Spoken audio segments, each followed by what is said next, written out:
Hey friends, இன்றைக்கி இந்த வீடியோவில் நம்ம என்ன பார்க்க போகிறோம் பார்த்தீங்கன்னா சொலினம் muricatum அப்படின்னு சொல்கிறேன் ஸ்வீட் குக்கும்பர் தான் பார்க்க போகிறோம். வாங்க பார்க்கலாம்.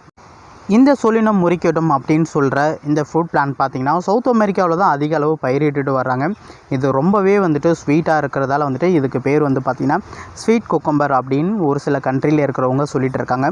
இது பார்த்திங்கன்னா நம்மளோட கண்ட்ரியில் இருக்குது, நல்லாவே விளைஞ்சிட்ருக்கு. இது பொறுத்த வரைக்கும் இது பார்த்திங்கன்னா சின்ன செடி போல் தான் இருக்கும், ஆனால் நிறைய காய்கள் இதில் வைக்கும்.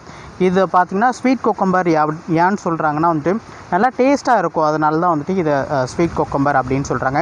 இதில் 2 வெரைட்டி இருக்குது, நீங்கள் பார்த்துட்டு இருக்கிறதுலே தெரியும். ஒரு வெரைட்டி பார்த்திங்கன்னா நல்லா ஓவல் ஷேப்பில் நீட்டாக இருக்கிற மாதிரி இருக்கும்.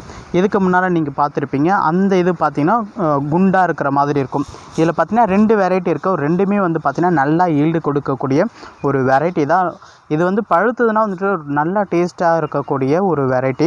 இதை நம்ம சாப்பிட்டுட்டு வரதால என்னென்ன பெனிஃபிட் நம்மளுக்கு இருக்குன்னு பார்த்தீங்கன்னா improve energy level, reduce cholesterol, fight cancer, weight loss, strong bones and improve our immunity system. இவ்வளோ நன்மைகள் இதில் இருக்குது. அதனால் எல்லோரும் வளர்க்கக்கூடிய ஒரு செடி தான் இது.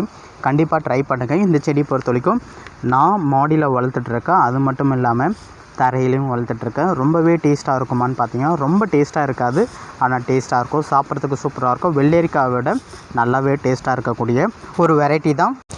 அதனால் இந்த செடி எங்கே கிடைச்சாலும் வாங்கி வளர்க்குறதுக்கு பாருங்கள். இதோட பூ பார்த்திங்கன்னா ஊதா கலரில் இருக்க மாதிரி இருக்கும். பழுத்துனா நடுவில் இருக்க பார்த்திங்கன்னா இதே மாதிரி தான் இருக்கும், ரொம்ப சூப்பராக இருக்கும்.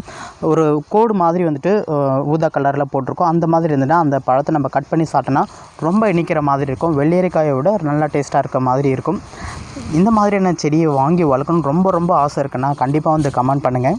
இந்த வீடியோ ரொம்ப யூஸாக இருந்ததுன்னா நம்ம சேனலை மறக்காமல் சப்ஸ்கிரைப் பண்ணுங்கள், லைக் பண்ணுங்கள், கமெண்ட் பண்ணுங்கள், ஷேர் பண்ணுங்கள். நன்றி.